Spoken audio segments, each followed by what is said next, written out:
Assalamualaikum warahmatullahi wabarakatuh. Alhamdulillahis samad alladzi lam yalid wa lam yulad wa ilaihi na'tamid. Asyhadu an la ilaha illallah wa asyhadu anna Muhammadan 'abduhu wa rasuluhu alladzi la nabiyya wa la rasula ba'dah. Allahumma shalli wa sallim wa barik wa karim wa 'azim ala nabiyyina Muhammadin wa ala alihi wa ashabihi ajma'in. Amma ba'du. Puji syukur milik Allah Subhanahu wa taala. Salawat serta salam selamanya tercurah limpahkan kepada junjungan alam habibana wa nabiyana Muhammad sallallahu alaihi wasallam. Saudaraku sekalian, insyaallah pada kesempatan kali ini Al-Fakir akan menjelaskan 4 kunci sukses melewati ujian hidup. Salah satu indikator tingginya nilai ketakwaan seorang hamba adalah besarnya cobaan yang dihadapi. Iman setiap manusia berbeda-beda. Semakin bagus keimanannya, semakin sulit pula level kesulitan yang ia terima. Para nabi dan rasul adalah orang yang menghadapi cobaan paling berat karena mereka adalah hamba Allah yang paling beriman dan bertakwa.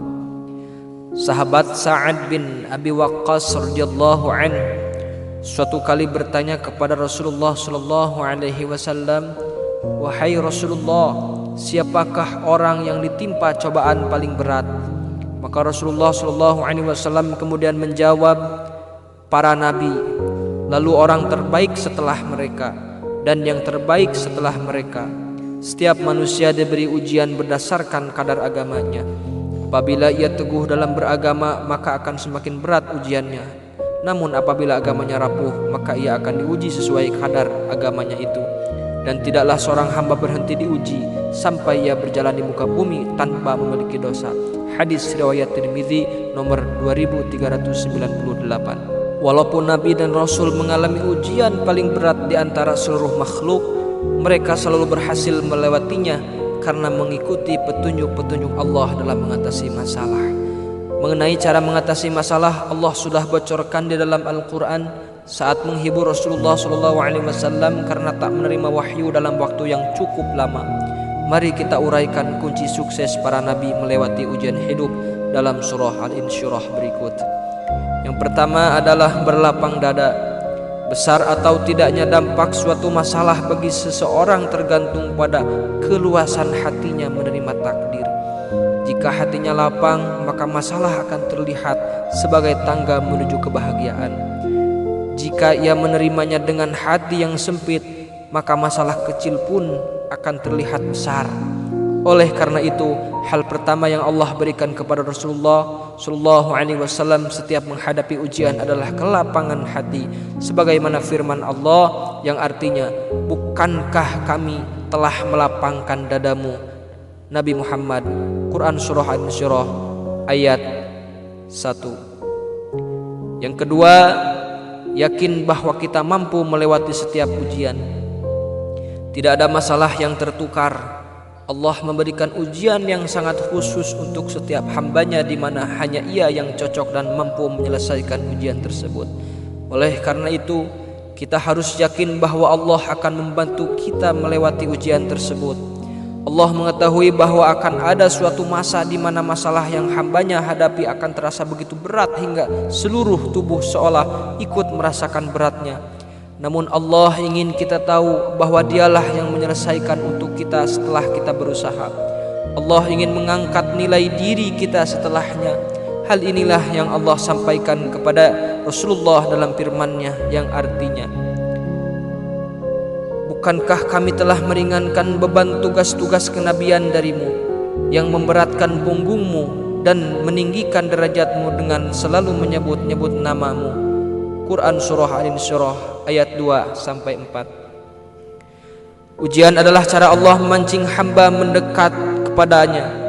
Allah Maha tahu bahwa sebagian dari hambanya baru akan datang berdoa saat menghadapi masalah. Saat hamba datang kepada Allah lalu berdoa agar ia dapat menyelesaikan masalahnya, di sanalah Allah menyambut dan mengabulkan permintaannya. Allah ingin kita menggunakan senjata terkuat yang kita miliki, yaitu berdoa. Sebagaimana sabda Rasulullah sallallahu alaihi wasallam yang artinya, "Sungguh doa adalah senjata orang-orang beriman." Hadis riwayat Abu Ya'la nomor 1879. Seorang muslim tidak boleh meremehkan kekuatan doa, karena sikap berserah diri kepada Allah ialah dengan berdoa. Allah menurunkan solusi termudah untuk setiap masalah tersulit. Sekalipun Allah berfirman yang artinya maka sesungguhnya beserta kesulitan ada kemudahan. Sesungguhnya beserta kesulitan ada kemudahan. Surah Al-Insyirah ayat 5 sampai ayat 6. Yang ketiga adalah mitigasi masalah. Setiap melapangkan hati dan meyakinkan diri untuk menghadapi ujian dengan berani, Allah mengajarkan kita untuk belajar melakukan mitigasi masalah.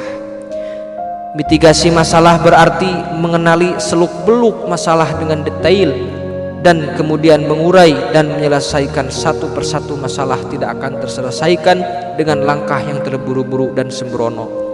Jika suatu sumber masalah sudah terselesaikan, barulah kita berpindah untuk menyelesaikan yang lainnya. Yang terakhir adalah bertawakal kepada Allah. Meskipun berada di urutan terakhir, sikap tawakal hendaknya dimulai dari awal tindakan. Sikap tawakal yang dimaksud adalah sikap hati yang berserah dan berharap hanya kepada Allah.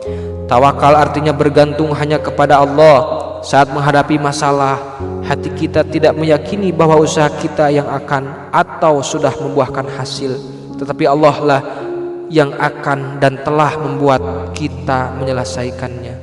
Kemurnian inilah yang Allah inginkan di dalam firman-Nya yang artinya, dan hanya kepada Tuhanmu berharaplah. Quran Surah Al-Insyirah ayat 8. Sahabat yang beriman, ujian ada untuk membuat kita lebih dekat kepada Allah. Masalah datang untuk meningkatkan kualitas keimanan kita sebagai seorang hamba Allah, khalifah di muka bumi. Cobaan mendatangi kita karena kitalah yang mampu menyelesaikannya. Mari tidak berputus asa dan berharap kepada Allah, karena hanya Dialah tempat paling aman untuk menggantungkan harapan. Kepada Allah sajalah usaha dan doa kita akan berbuah jawaban dan kebahagiaan. Wallahu a'lam bishawab.